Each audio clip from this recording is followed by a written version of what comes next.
E aí pessoal, beleza? Olha só, mais um vídeo, mais uma semana. Tudo bem? Tudo tranquilo? Sua semana foi da hora? Como é que foi o seu dia? Como é que foi a sua semana? Foi tranquila? Ou foi aí de desafios?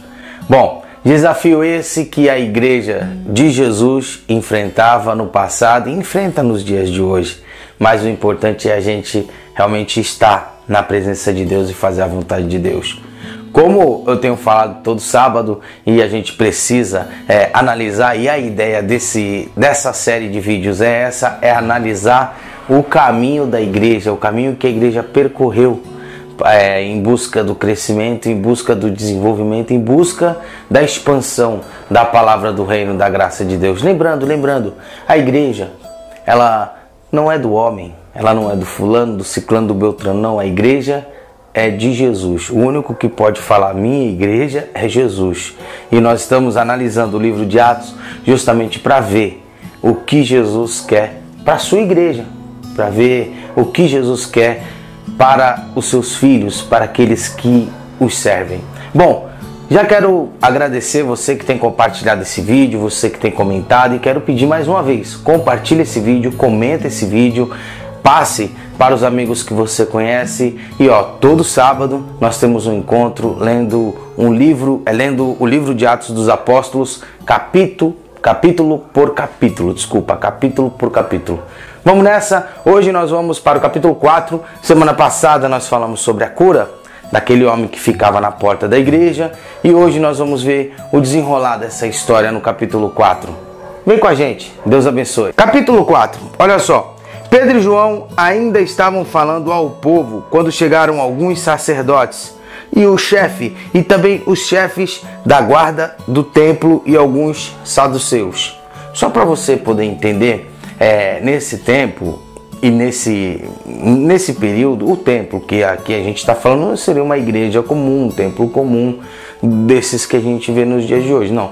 Seria realmente um templo, uma sinagoga, um templo judaico, tá? E nesse caso aqui seria o templo mesmo, um templo grandão lá, tal, com todo aquele sistema, tudo implantado, porque até então, nesse período, o templo ainda existia, tá? O templo que foi construído aí pelo último rei, no mesmo lugar lá em Jerusalém, só para você se situar. E esses saduceus, guardas, isso, aquilo, tudo faziam parte do sistema implantado ali dentro daquele templo, tá bom? Então assim, não é bem assim que as coisas poderiam acontecer. Eles imaginavam que para acontecer alguma coisa divina naquele lugar, tinha que primeiro passar por eles. E tem gente que é assim até hoje, né? Acha que para acontecer algo de Deus, divino, manifestação, milagres, tem que ser exclusivamente através delas. Quando na realidade Deus usa quem Ele quer, Deus faz da forma que Ele quer. Olha só. Eles ficaram muito aborrecidos, eles, os guardas, os sacerdotes, os saduceus, aquela galera que tomava conta ali daquela religião, daquele templo. Eles ficaram muito aborrecidos, porque os dois apóstolos estavam ensinando ao povo que Jesus havia ressuscitado. E essa galera não era muito de acreditar nesse negócio de ressurreição não, tá? E que isso provava que os mortos vão ressuscitar. Mais uma vez, confirmando aquilo que eu já falei. Então prenderam os dois e os puseram na cadeia para ficarem lá até o dia seguinte. Começou. Ah, meu amigo, começou. É só falar de Deus, é só falar a verdade, é só falar do amor de Jesus que a perseguição começa. Aí já começou. Uma das primeiras experiências ali dos discípulos de Jesus indo para a cadeia por causa da sua fé. Pois já era muito tarde, tiveram que ficar lá na cadeia até o dia seguinte, porque também não dava mais para soltar. Porém, muitas pessoas que ouviram a mensagem, o que Pedro estava falando, acreditaram, creram mesmo, acreditaram e abraçaram a fé. E os homens que creram foram mais ou menos aí 5.000 homens. Rapaz, olha o crescimento, 5.000 homens. 5.000 homens. No dia seguinte reuniram-se Em Jerusalém, as autoridades dos judeus, os líderes do povo e os mestres da lei. Nessa reunião estavam também Anás, que era um grande sacerdote, um mandrião, um sacerdote lá, o sumo sacerdote daquela época. Caifás, João, Alexandre e os outros que eram da família dos sumos sacerdotes, dos grandes sacerdotes, daqueles que mandavam ali naquela religião, dos caras que estavam à frente de tudo ali, dos caras que só eles poderiam entrar no Santo dos Santos, quando na realidade Pedro e João já tinham entrado faz tempo, através de Jesus. As autoridades puseram os apóstolos em frente deles e começaram a perguntar: com que poder ou em nome de quem vocês fizeram isso aqui? Hein? Como assim? Como que vocês fazem um milagre? Em nome de quem? Em nome de quem? Com que poder? Como assim? Como é que vocês fazem um aleijado andar? Como assim? Em nome de quem? Então Pedro, cheio do Espírito Santo, cheio de Deus, respondeu. Aí começa o discurso. E aí tem que se segurar nas cadeiras, porque é capaz até de se converter quando Pedro começa a falar. Autoridades e líderes do povo, preste atenção. Os senhores estão perguntando hoje sobre o bem que foi feito a este homem e como ele foi curado. Vocês estão perguntando e preocupados com uma coisa boa que aconteceu em prol dessa pessoa. Meu, e tem gente que é assim, velho, meu Deus do céu, como se preocupam, como se incomodam com o bem que o outro recebe, cara. Pelo amor de Deus, cara, a gente tem que ficar feliz quando um milagre acontecer na vida de um parceiro, de um irmão. Mano, olha as ideias dos caras. Pois então, os senhores e todo o povo de Israel fiquem sabendo que este homem que está aqui, completamente curado pelo poder do nome de Jesus. Ele foi curado pelo poder do nome de Jesus de Nazaré, aquele que os senhores crucificaram. Mais uma vez ele joga isso na cara dos caras. E que Deus o ressuscitou, e provou isso pra gente, porque depois que Jesus ressuscitou ainda andou um tempo aí com seus discípulos. Jesus é aquele de quem as escrituras sagradas dizem: a pedra que os construtores rejeitaram veio a ser mais importante de todas. A salvação só pode ser conseguida por meio de Jesus, por meio dele, pois não há no mundo inteiro nenhum outro que Deus tenha dado aos seres humanos por meio do qual possamos ser salvos. Ou seja, nenhum outro ser que Deus colocou no mundo é o canal de salvação a não ser Jesus. E tem gente que se coloca como um canal de salvação e não é Jesus. Vamos parar com isso aí, né, galera? Os membros do conselho superiores ficaram admirados, com a coragem de Pedro e de João, pois sabiam que eles eram homens simples, sem instrução. Eram pessoas comuns, igual a gente, de boa, trabalhador comum, comedor de arroz e feijão, não vivia no alto clero da sociedade. Era mano, se fosse nos dias de hoje, eu e você, andando de busão por aí e tal, trabalhador comum, mas cheio do Espírito Santo. Mano, isso é possível, velho, isso é possível. E reconheceram que eles tinham sido companheiros de Jesus, andaram com Jesus, mas não podiam dizer nada contra os dois, pois o homem que havia sido curado estava ali, em pé, junto deles. Imagina, tá interrogando os caras e o cara que foi curado tá lá.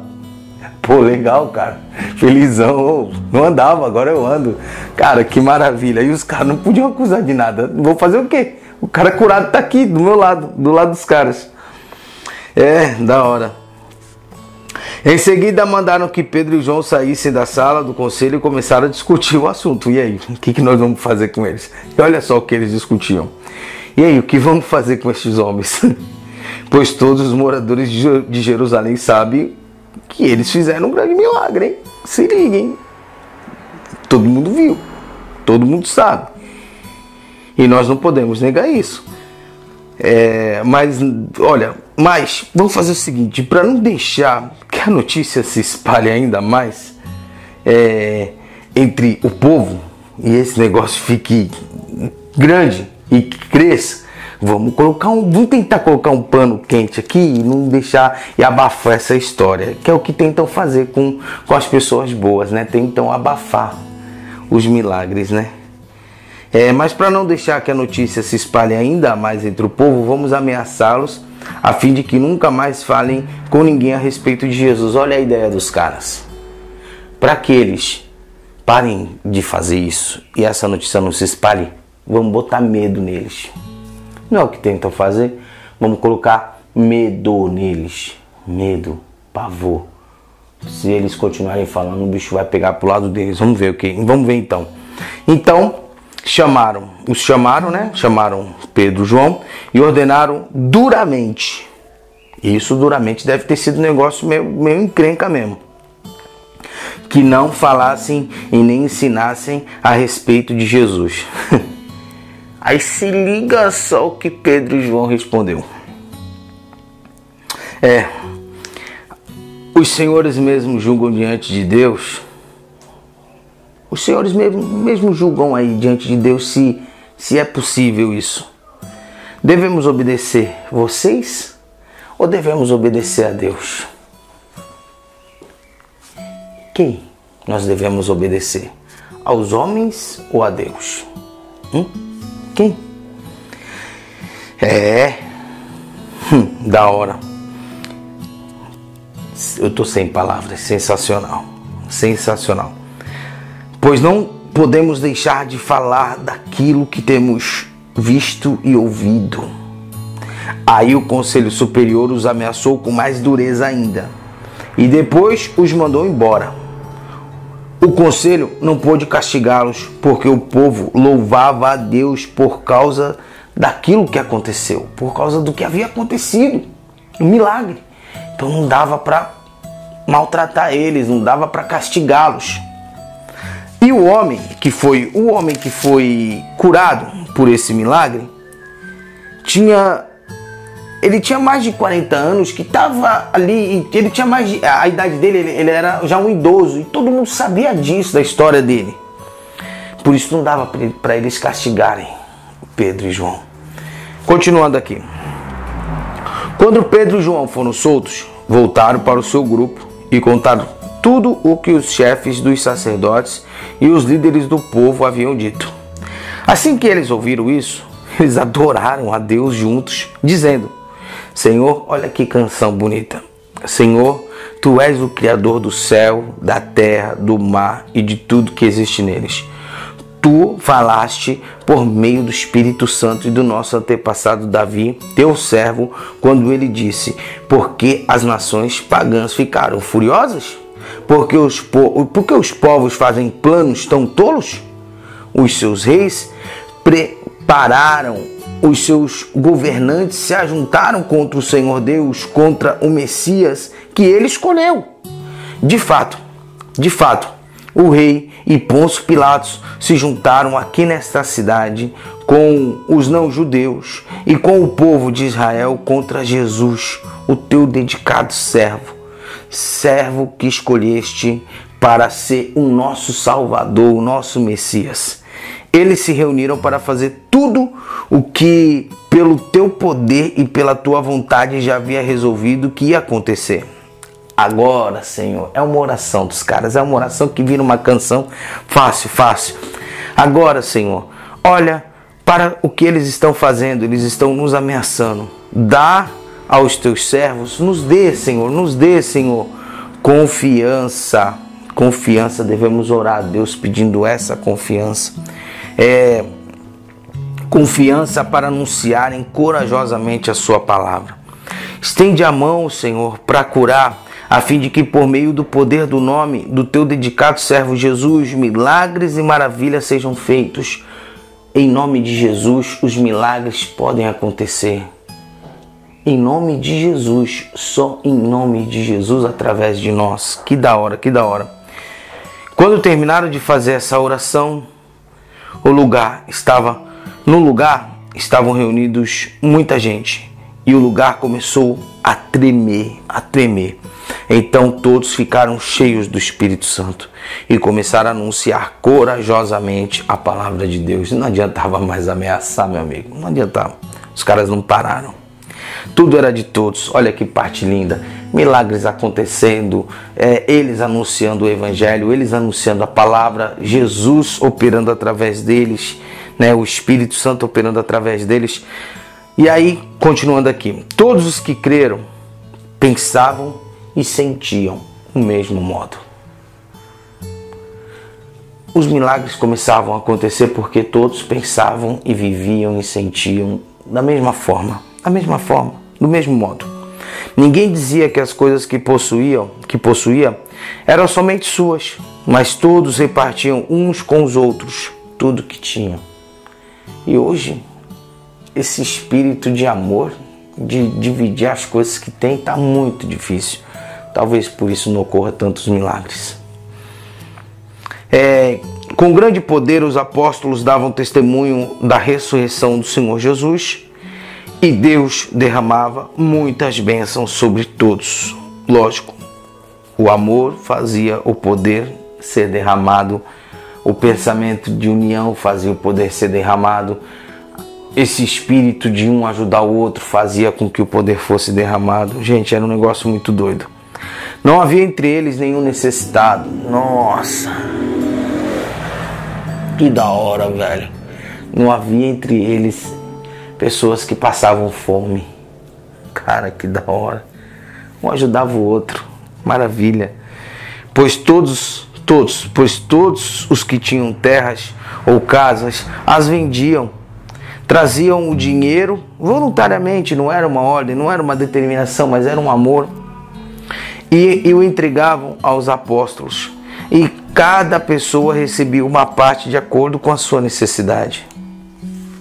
E foi assim que José vendeu um terreno dele, entregou o dinheiro aos apóstolos. José era um levita nascido na ilha de Chipre, um cara que tinha grana, tinha bens, tinha posse.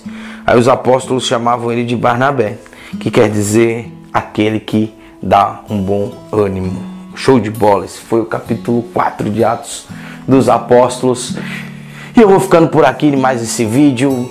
Na boa, tá gostando da série de vídeos? Faz o seguinte, se você perdeu os outros vídeos, vai na timeline, assiste lá do primeiro vídeo, foi há 3 semanas atrás, há 3 sábados atrás. Hoje, sábado, estamos lançando mais esse vídeo para alimentar a sua fé, para edificar você no caminho e, lógico, para a gente aprender juntos o segredo do crescimento da Igreja de Jesus e fortalecer o nosso coração, porque Ele está voltando.